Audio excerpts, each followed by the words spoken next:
Hey,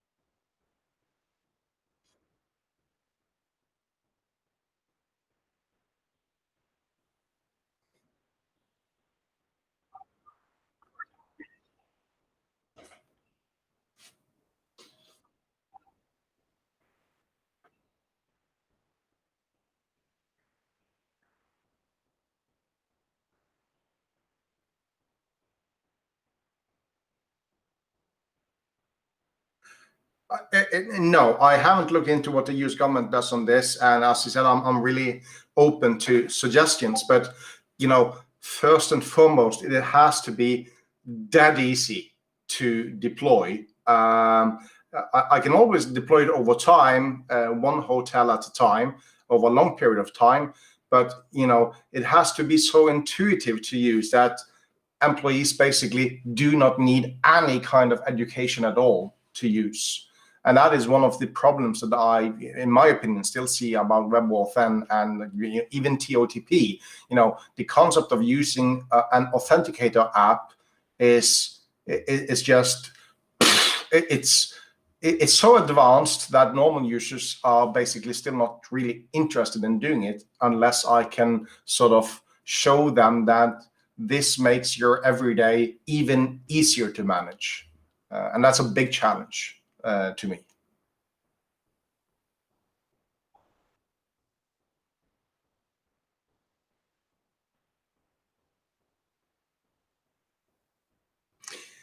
Yep. So Dakahuna, when you did the time study about time saving for not having to change passwords versus time spent changing passwords, was self-service password reset solutions also considered? No, we have had discussions about self-service password reset solutions. I sort of think we have one in place for one specific system out of all the systems we have. But in general, and this is more like me being skeptical on new stuff that I haven't been able to research, or I haven't seen anyone else do research into this. But I am skeptical about self-password reset solutions. In a way, I like to compare the concept to backup codes if you are setting up TOTP or using a security key. And, like 2 hours ago, I registered for Discord for the very first time. I've logged in. I have the desktop app going. I have already configured TOTP two-factor authentication, obviously, for it. But when I also set up the TOTP in Discord, I also asked automatically if I would like to download backup codes to a text file that's, is named Discord backup codes.txt or something like that. That's the default file name. And it's sort of, it's like, these backup codes are codes that you most probably will never use. So you will forget where you have them stored, or you will store them as that, backup codes.txt on your desktop. And at a given time in the future, when you need them, you are absolutely clueless where you have them, if you have them, and so on. And I'm sort of a little bit afraid that a self-service password reset solution ends up in the same trash fire. People don't know that it's there, and when they need it, they still have to talk to help desk and like, so where is this self-service password reset solution? I don't expect people to go around and remember where do I find it and how do I use it. So no, I haven't really considered that one. Damn you ugly. Excellent, thank you. I have thoughts, but no time to push it out my fingers. Blah, blah, blah, blah, blah. Okay, question, how much, if any, does risk go up with the amount of cloud services leveraging single sign-on with the same credentials? How do you measure that? Well, we are using, I think, every friggin' cloud service in existence on planet Earth. And that is not because I said it's okay. It's because that was already in place before I started. And I also think that any business today that are sort of saying that, no, we don't use cloud services, because that's dangerous, they are dead wrong. They are using tons of cloud services. They just are not aware of it, or they're just denying it for some weird reason.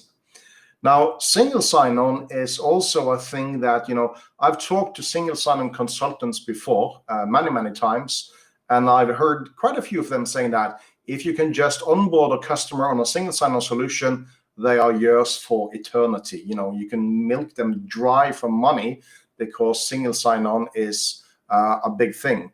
And there are many ways to do single sign-on. You can do real single sign-on. You can also just do sort of account replication of the usernames and passwords. We are using Windows Active Directory internally, but we are essentially a Google G Drive and Google G Suite shop today. And one of the things that we do is that we do a replication of your Windows password over to Google. So if you change your Windows password, you have automatically also changed your Google password, but not the other way around. And to the extent of SSO, we don't use that much yet in our business. And without having talked to the really big international hotel chains, I do think that single sign-on is pure sci-fi to a lot of smaller hotels and hotel chains. They don't do that. They are not IT shops at all. So for worse, I have lots of colleagues that have many systems and many different usernames and passwords, and that is one of the things that I'm trying to do something about. But a bit unsure if that should be, if the answer is single sign-on or if there are other ways to handle it. Correct me if you can. What is your training like for users? Do you give them tips on creating 15+ character passwords? Well, training, again, is very difficult to us. When I got hired, I signed the contract 3 months before I started working for Nordic Choice Hotels. I was told that at the time that we are 12, 13, 14,000 employees. And even if we have existed for approximately 20 years as a company, we are still in many ways a startup company in terms of changing speed, like, how fast we change our business strategy and so on. And also for documentation, internal processes, things are moving really fast. We don't spend months or years, trying to make up our mind on what we want to do or not. We try out a lot of stuff that is getting trashed in a short time because either it works or it doesn't work. And training also, again, as we have, more than a 50% turnover on staff per year, training is basically at an absolute minimum. We have students that are working for us maybe 8 hours per week, like essentially 1 day a week or a few days per month. And just spending half a day or full day on information security awareness training, as an example, not going to happen. It is more important to teach them about fire security, water floods, handling crazy guests that are high on drugs, that are, considering committing suicide or handling missing people and so on. That is much more important to us than information and IT security. And that's just the way it is. In terms of creating passwords, what I did before we deployed the policy, we told people that, the good news, as I said in my talk, the good news is you don't have to change your password ever again unless we know or feel very certain that your password has been compromised. Then obviously you will have to change it.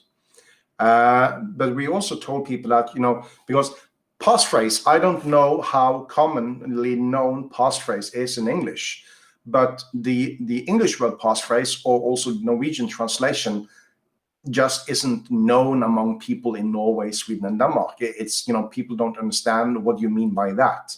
So I don't tell people to use a passphrase or a long password.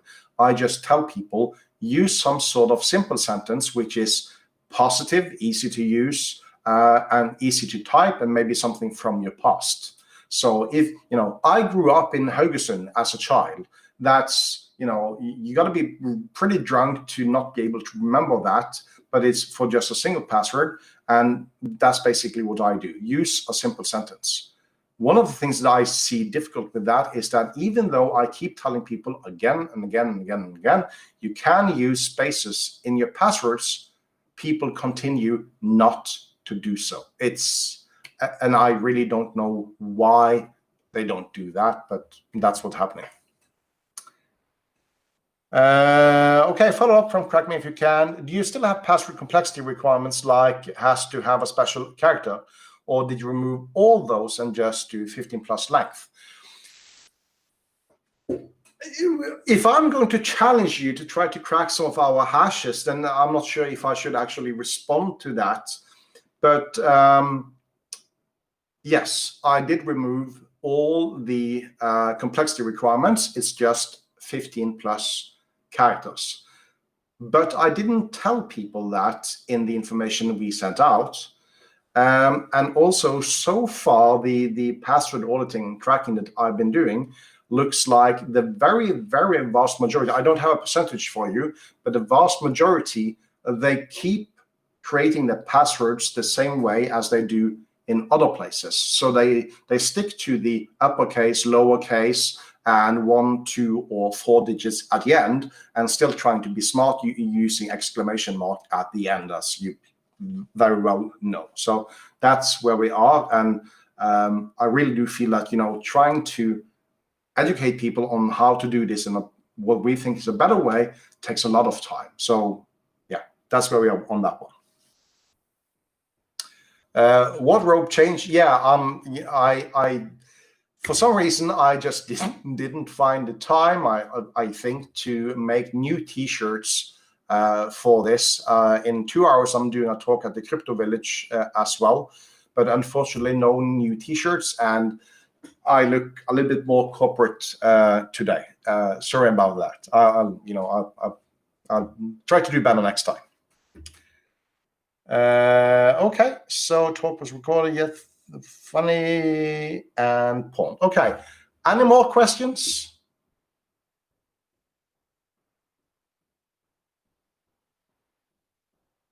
Dev is typing.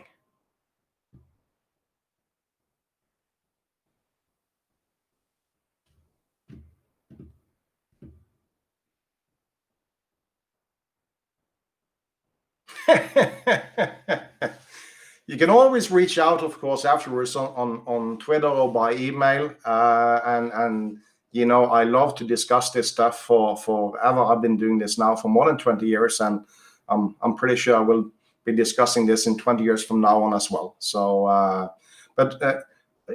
can just end, if there are no other questions, I can just end this Q&A by saying that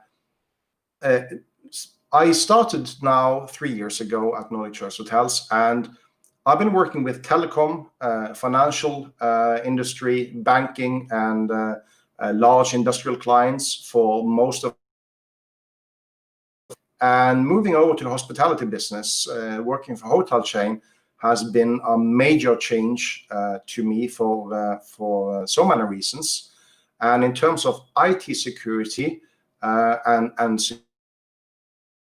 I can say, and this is not to speak badly about my colleagues, but knowledge of IT security in this business is much lower than you will find in many other businesses.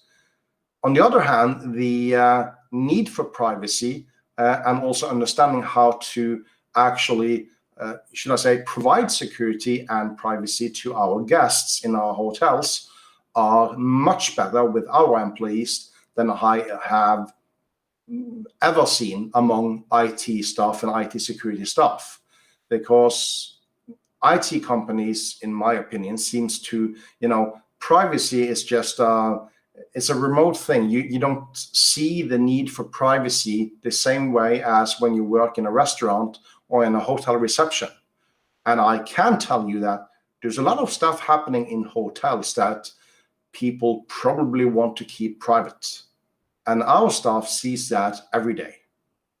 That's been very interesting to work with for the past 3 years. And it also puts IT security into a very new and interesting perspective to me.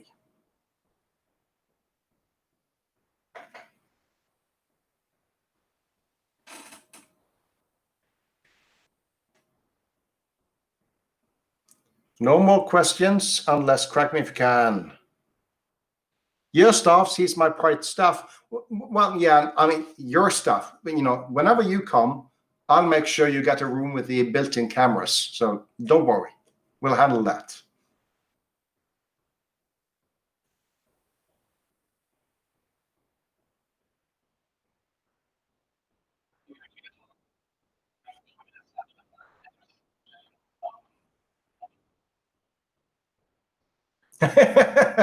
Well, you know,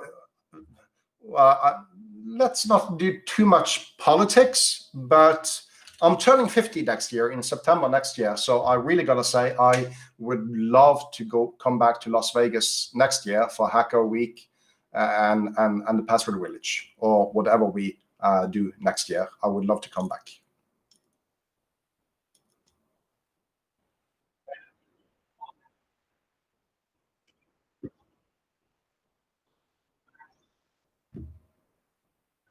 Yeah, thank you.